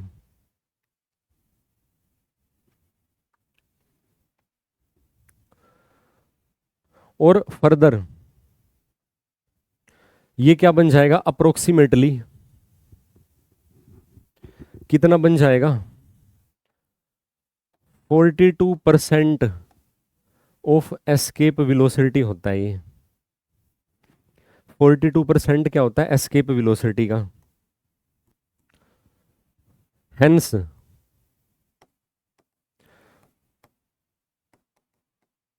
Orbital velocity must be increased by 42%. Third option is the right option. 42% से escape velocity को अगर आप बढ़ा दोगे, वो ऑर्बिटल वेलोसिटी को आप बढ़ा दोगे तो ना एस्केप वेलोसिटी की जितनी बन जाएगी. और जैसे ही वो एस्केप वेलोसिटी के बराबर बनती है, मून क्या करेगा, उस डेफिनेट ऑर्बिट को लीव कर जाएगा और अर्थ की ग्रेविटेशनल फील्ड से बाहर चला जाएगा.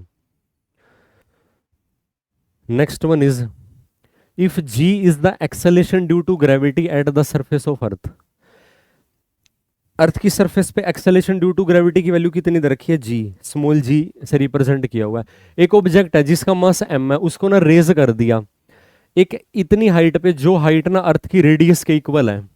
The gain in potential energy of the object की पोटेंशियल एनर्जी के अंदर ना कितना इंक्रीमेंट होएगा, ये वैल्यू आपको फाइंड आउट करनी है.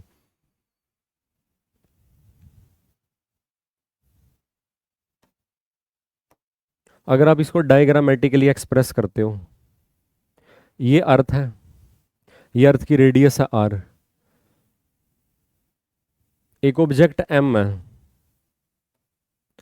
इसको ना रेज कर दिया एक हाइट पे एच पे, जो कि क्या है, अर्थ की रेडियस के इक्वल है. अब जब ये अर्थ की सरफेस पे था, इसकी कुछ ना इनिशियल एनर्जी एग्जिस्ट कर रही थी, इनिशियल एनर्जी, और जब ये एच हाइट पे उसको रेज कर दोगे, फाइनली भी इसकी कुछ एनर्जी बन जाएगी. So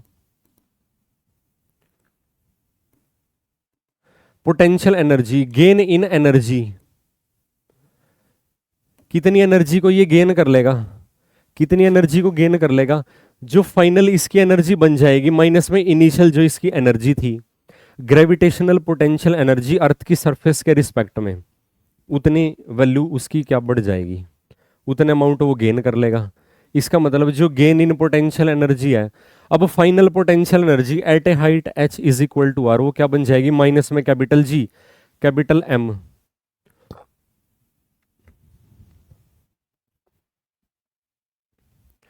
small M divided by R. Earth के सेंटर से ये मेजर करना पड़ेगा आपको, तो ये बन जाएगा आर प्लस एच, और माइनस में अगेन माइनस में capital G capital M small M divided by, जब ये अर्थ की सरफेस पे है तो यहाँ पे बन जाएगा कैपिटल आर। इसका मतलब क्या हुआ, जो गेन इन एनर्जी है वो क्या बन जाएगी, डेल्टा यू की वैल्यू क्या बन जाएगी, माइनस में capital G capital M small M divided by H की वैल्यू कितनी है, रेडियस के इक्वल, तो ये बन जाएगा 2r, और ये बन जाएगा capital G capital M small M divided by R. इसका मतलब अगर आप इसको ना फर्दर सोल्व करते हो तो ये फॉर्मूला एग्जिस्ट करता है, जैसे 1 में से हाफ चला गया तो ये बन जाएगा capital G capital M small M divided by twice of R is equal to, अब इसको ना स्मॉल जी के टर्म में एक्सप्रेस करना है, कैपिटल जी कैपिटल एम की जगह आप क्या लिख सकते हो, जी आर स्क्वायर लिख सकते हो, और ये बन जाएगा small M divided by twice of capital R is equal to, ये बन जाएगा half of M G R, half of M G R, यानी कि फर्स्ट ऑप्शन। होप आपको ये कंसेप्ट समझ में आया होगा। चेंज इन पोटेंशियल एनर्जी की टर्म में आपने क्या करना है, इसको कैलकुलेट करना है। सिचुएशन क्या दे रखी है, अगर हाइट ना रेडियस ऑफ अर्थ के कंपेरेबल हो तो बस चेंज इन एनर्जी के बेसिस पे आपने ये सोल्व करना है कंसेप्ट। ये क्वेश्चन 2023 यानी कि लास्ट ईयर का एस्टेट का क्वेश्चन है, और इसी प्रिंसिपल पे ये बेस्ड है जो अभी हमने ना चेंज इन एनर्जी का कंसेप्ट यूज किया है यहाँ पे।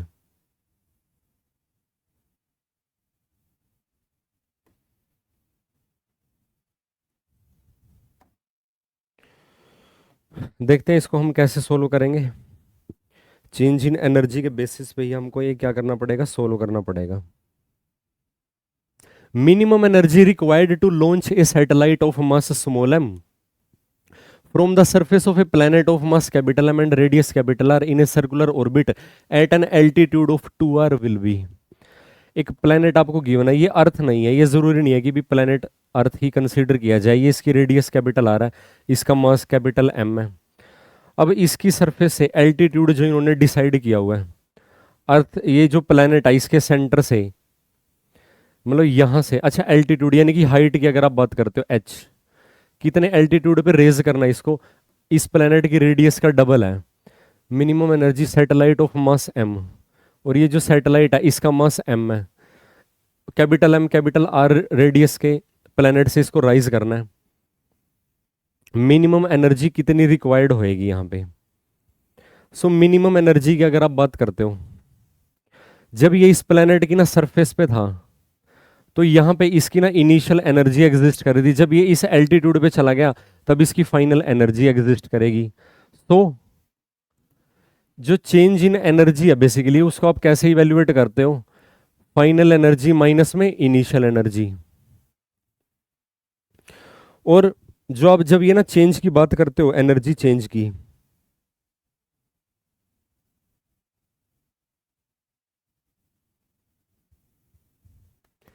अब इस एनर्जी को आप ना मिनिमम एनर्जी का नाम दे सकते हो, जो चेंज इन एनर्जी होएगा ना वही तो मिनिमम एनर्जी होएगा। अब मान लीजिए जो उसकी ना फाइनल एनर्जी है, इसका मतलब क्या हुआ, जो मिनिमम एनर्जी है वो क्या हो जाएगा, फाइनली जब ये इस ऑर्बिट के अंदर सेटअप हो जाएगा तो इसकी ना पोटेंशियल एनर्जी भी एग्जिस्ट करेगी, काइनेटिक एनर्जी भी एग्जिस्ट करेगी। तो यहाँ पे इसकी ना पोटेंशियल एनर्जी को मान लीजिए मैं टी से एक्सप्रेस करता हूँ, T2 प्लस पोटेंशियल एनर्जी को मैं अगर ना V2 से एक्सप्रेस करता हूँ या U2 से एक्सप्रेस कर देता हूँ, और माइनस में जब ये अर्थ की सरफेस पे था उस टाइम इसके पास सिर्फ और सिर्फ पोटेंशियल एनर्जी थी, वो बन जाएगी U1। फर्दर जब आप प्रोसीड करते हो,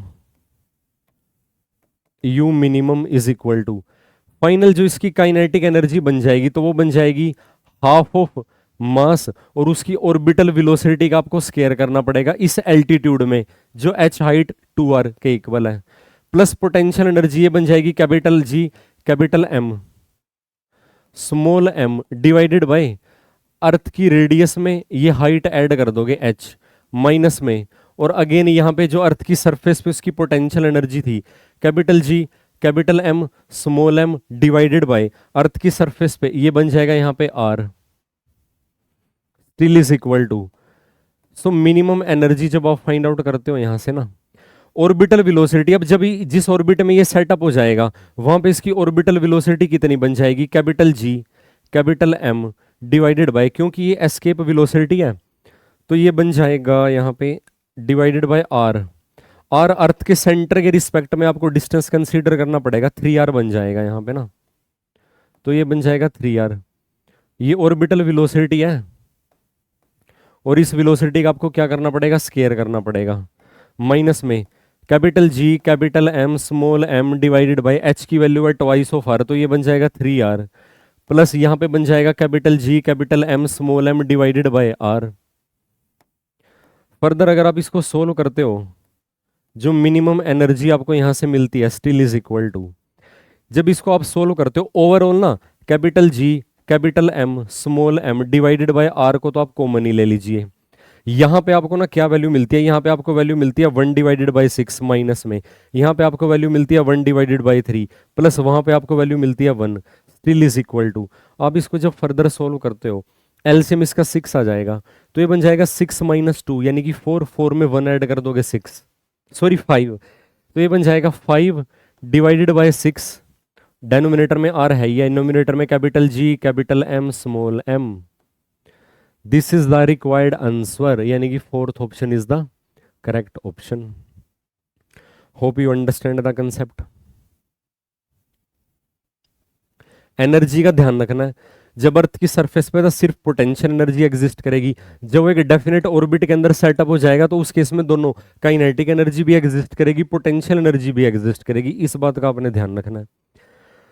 जैसे हमने एक ना हाइट वाला क्वेश्चन डिस्कस किया था कि कितनी हाइट तक वो राइज कर देगा जब उसको एस्केप वेलोसिटी की 50% वेलोसिटी से करोगे, तो उसमें हमने सिर्फ ना उसकी फाइनल एनर्जी सिर्फ पोटेंशियल एनर्जी कंसीडर की थी, तो इन चीजों का ध्यान रखना पड़ता है। Which of the following quantity is conserved in A central force field, obviously very simple question and very simple answer, angular momentum. Angular momentum क्या रहेगा, कंजर्व रहेगा सेंट्रल फोर्स फील्ड के अंदर। सेंट्रल फोर्स फील्ड का जैसे best example है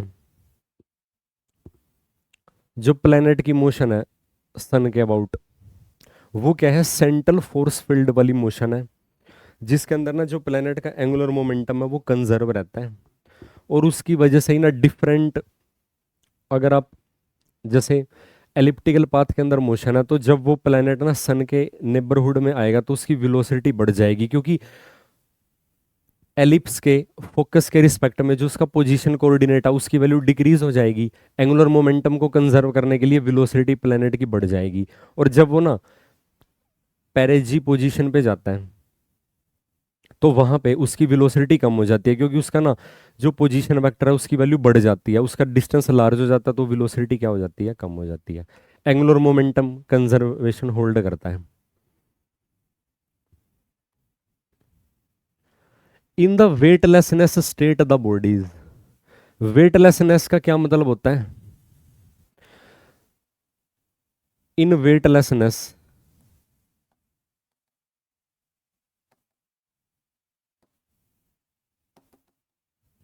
जो body का अपरेंट वेट होता है ना, अपरेंट वेट, ये बात ध्यान रखना, एक्चुअल वेट कभी जीरो नहीं हो सकता, अपरेंट वेट की आप हमेशा बात करते हो। अब देखिए अपरेंट वेट उसका जीरो होता है, उसका कोई वेट नहीं होता और कोई इनर्शिया भी नहीं होता है। अब इनर्शिया का मतलब तो होता है मास होता है, मास तो हमेशा नॉन जीरो होता है ना, तो पहला ऑप्शन तो गलत है। वेट होता है, इनर्शिया होता है, ये भी गलत है, क्योंकि जब इन्होंने बोल दिया वेटलेसनेस तो वेट कैसे होएगा, उसका वेट नहीं होता लेकिन इनर्शिया एग्जिस्ट करता है, ये पॉसिबिलिटी बन सकती है। नेक्स्ट भी चेक करते हैं, वेट होगा, अब ये तो गलत है क्योंकि कंडीशन ही वेटलेसनेस की है। Third option is the right option. Apparent wait उसका जीरो होता है और उसका कोई वेट एग्जिस्ट नहीं करता, लेकिन उसका इनर्शिया एग्जिस्ट करता है ड्यू टू, क्योंकि उसका मास हमेशा नॉन जीरो एग्जिस्ट करता है ना। और एक बात और, क्योंकि अपरेंट वेट जीरो है तो जो apparent acceleration due to gravity है ना वो जीरो एग्जिस्ट करती है, बट जो उसका मास है वो हमेशा क्या रहेगा, नॉन जीरो रहेगा, मास थोड़ी जीरो हो जाएगा। मास तो रिलेटिविस्टिक मोशन में नहीं जीरो हो सकता, और ये तो फिर भी वेटलेसनेस की सिचुएशन है।